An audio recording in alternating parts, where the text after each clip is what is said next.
most talked about quarterback heading into the NFL draft. Plenty of 12 jerseys out here in Charlotte, even though the Browns are on the... Do you How even many sports, starting bro? quarterbacks do we think would say or act like this or handle it this way? And that's one of Bill Parcells' commandments, quarterback-wise. The first thing, never respond to the critic. Ever, ever, ever, never. Shedeur Sanders, and specifically the thoughts on the quarterback competition and the way it went to start in the preseason. Okay, well, so you and I have already talked about this, so this is just brand new for the audience. So how I feel is that it was never truly a quarterback competition. It was something that, in my opinion, Kevin Stefanski was just saying stuff to probably just get through it, and the fact that there wasn't really a lot of pushback on behalf of the media throughout the summer, it was disappointing, but, everybody got a job to do. However they decide to do it, that's on them. They twisted his story. They flipped it. They spun it until the truth was hard to recognize. For months, the loudest voices tried to paint Shedeur Sanders as unready. They said he could not handle NFL speed. They said he should sit and learn. But the tape does not lie. The numbers do not lie. His resume already reads like a quarterback built for this moment. Sports shows keep pushing the same line. He is not ready. He does not understand the jump. He needs to sit in the back and watch. Yet when you look at his body of work, you see accuracy that does not waver. You see composure that does not crack. You see leadership that was tested in the fire. The same analysts who praised him before the draft now pretend they never did.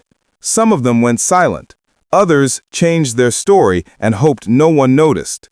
Like the video and subscribe right now. And if you love Shedeur, then comment SS 100%. There's no excuse. You can't give me a good enough excuse as to why Shedeur Sanders is not getting his reps. And if you're saying that he's not coming along with the playbook, now you got me questioning you as a head coach about his acumen. Are you saying he's not bright? Are you saying he's dumb? Are you saying he's slow? And even if that's not the case, if you're not trying to say that, then why is he not up to speed? What are you all doing, and how are you all getting this information to him? And what is he not doing that is precluding him from getting reps? See, I would have to get a solid answer. I'd have to get a solid answer before I would stand down in my pushback to the... At Jackson State and then at Colorado, he showed everything you want from a quarterback. Calm in chaos, touch on deep throws that drops the ball into a bucket, the ability to extend a play and still deliver a dime. His final college season was not just good, it was historic. He was named a second-team All-American. He won the Johnny Unitas Golden Arm Award, which honors the nation's top senior quarterback. He also ranked near the top nationally in completion percentage and in passer efficiency. Those are facts, hard facts that do not vanish just because the media wants a new plot twist. The same voices that once called him the most accurate passer in the country started to question if he could read defenses. One minute he was the future. The next minute he was a project. How does that happen? How can a player be elite in accuracy on Saturday and become a question mark on Sunday? This shift did not come from anything Shedeur did wrong. It came from a machine that feeds on drama. When a young black quarterback steps into an NFL locker room with confidence and high expectations, it shakes the room. The media often answers with caution, not curiosity. Doubt gets planted before he even takes a snap. That you got Flacco and Pickett over here, and they're going to compete for the first string reps, and you got Shedeur and Galen, Dylan, and they're going to compete for the backer reps. Had you said that, hey, we can all live with that, but you said it was going to be open 4-man competition where everybody was going to get the same amount of reps and stuff like that, and that did not happen. And so then came the Cleveland chapter. The Browns said there would be a 4-man quarterback competition. The staff promised equal reps and a fair look. That did not happen. The so-called open battle was closed before it began. Shedeur barely saw the first team. Others were handed most of the snaps. That is not competition. That is control. And when the media did not push back, it said a lot. No one pressed Kevin Stefanski or the front office about the switch.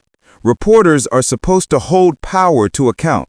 Many just repeated what they were told and called it analysis. It bothered me to my core throughout the summer and even as you got into the season, where there wasn't a lot of pushback from Stefanski or Andrew Berry or really even his teammates when he would get attacked on the national level, like a Rex Ryan or someone, where nobody, after Rex Ryan made those comments, nobody addressed it with Stefanski before they talked to Shedeur in the locker room when Shedeur did the Miami thing. And so it's like you've got people on the national level talking about him, especially in the negative aspect, making it seem like he's not doing what he's supposed to be doing in the classroom and in the practice field. When and I mean as a coach and organization where the photos are out there where nobody has any pushback. And then I understand that Jason and them have a job to do, but the fact that they allow certain narratives to get out there where they don't push back, because as I told you before, when we talked yesterday or text or whatever,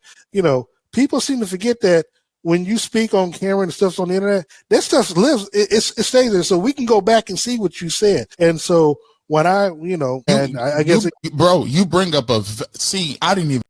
Imagine walking into that room as Shedeur Sanders. You were told to prove it. You have done that at every stop. You have carried teams. You have played under pressure that most rookies never feel.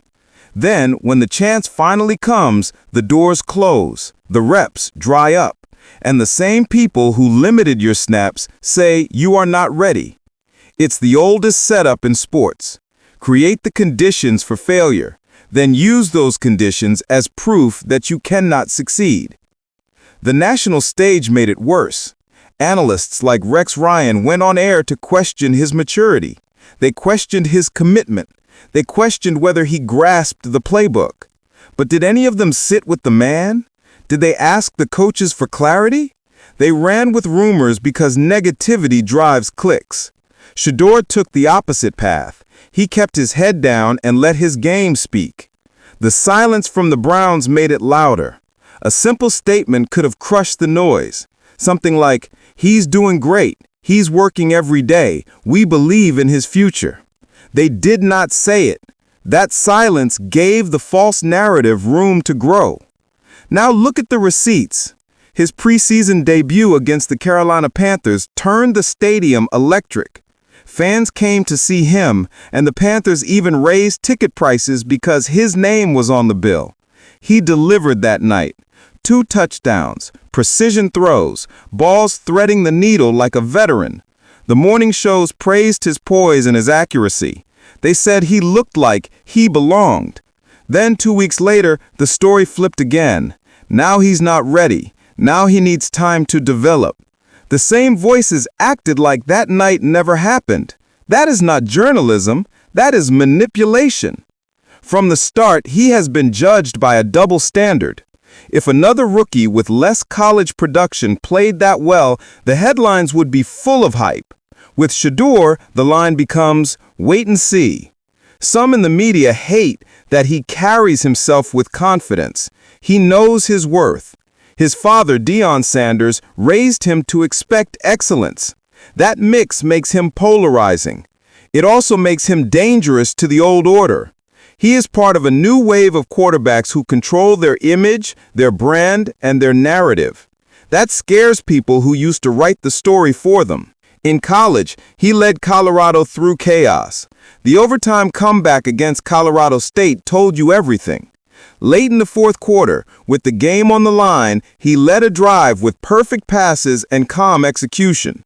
That wasn't hype, that was leadership. That is what NFL scouts say they want. Yet, with Shedeur, those moments got buried. The conversation turned to his dad. It turned to locker room noise. The spotlight shifted to sideshows instead of the football right in front of everyone. There's a bigger pattern here. The NFL loves to label quarterbacks too early. Not ready, too confident, doesn't fit the system. Those same labels once stuck to Lamar Jackson, to Jalen Hurts, even to Patrick Mahomes. Growth doesn't mean you are unready, it means you are learning. Every young quarterback goes through that phase. The difference is that some get patience, others get reasons to stall them before they start. If you look at his Colorado numbers, they tell the story the hot takes refuse to tell. Over 70% completion rate, a high touchdown to interception ratio, consistent accuracy in tight windows. That doesn't look like a project. That looks efficient. Coaches talk about decision-making and timing every week. He has both. His film shows anticipation throws, layered passes that clear the underneath defender and drop before the safety, quick reads that get the ball out on time. He doesn't rely on gimmicks. He doesn't rely on raw athleticism. He plays the position with precision. So when someone says he's not ready, it's fair to ask, not ready compared to who? This back and forth is what frustrates fans the most. One week, he's the future of the franchise. The next week, he's getting benched in the talk shows. People are calling it out. You cannot praise a player for accuracy and leadership and then call him unprepared in the next breath. That is not honest reporting. That is agenda setting dressed up as analysis. The Browns didn't help him either. They kept him in the shadows while acting like the competition was open. When they announced he would be the backup, the same media that built the drama vanished. There were no follow-up questions, no accountability. No one said, "We got that wrong." They moved on to the next headline and hoped the timeline would forget. But people remember. The internet remembers. Every clip, every quote, every contradiction lives online forever. This story is bigger than a depth chart. It's about credibility. The media knows it can shape perception. When they choose negativity or twist context, it changes how fans see a player. That's why this moment matters, because what is happening to Shedeur is not only football, it's about fairness. It's about who builds the narrative and who gets to control it. He's pushing back by being himself and refusing to fit their mold. He doesn't lash out at reporters. He doesn't beg for sympathy. He keeps his head down and he works. Early mornings, late nights, film study until the eyes burn, throws until the arm aches. This is quiet resilience. Fans can tell the difference. You can't fake dedication. You can't fake accuracy. You can't fake leadership. Those things show up every time he steps on the field. This moment exposes the inconsistency of the modern sports cycle. One clip from a show can go viral and stamp a label on a player. Once a label sticks, it takes time to peel it off. That's why accountability matters. The same people who doubt him will face those receipts when he proves them wrong, and he will. Every time he takes the turf, he gets another chance to rewrite their script with his own performance. Zoom out and you see transformation. He is not only fighting for a starting job, he is pushing against a machine that thrives on doubt. Every accurate throw chips away at the false picture. Every composed drive cuts through the noise. Every silent answer to a loud take makes the point stronger. Fans connect with that. They see someone who will not fold under pressure, someone who keeps showing up, someone who lets the work talk. Years from now, people will look back at this stretch and call it the turning point. The time the media tried to frame him as unready. The time he turned doubt into fuel. Every great quarterback met this chapter. What separates Shedeur is how he moves through it with composure and with confidence while the cameras roll. So the next time you hear that he is not ready, remember what the numbers say. Remember what the film shows. Remember the awards he earned. The truth is simple. The media underestimated his resolve. They thought they could control the story. He is already proving them wrong, one throw at a time. He has been ready. The only people who were not ready are the ones still clinging to an outdated script. This is bigger than hype. This is about respect. Respect is not given, it is earned. Shedeur Sanders earns it every day, even when the headlines say otherwise. When he steps into that starting role and shows his full range, the scramble will begin.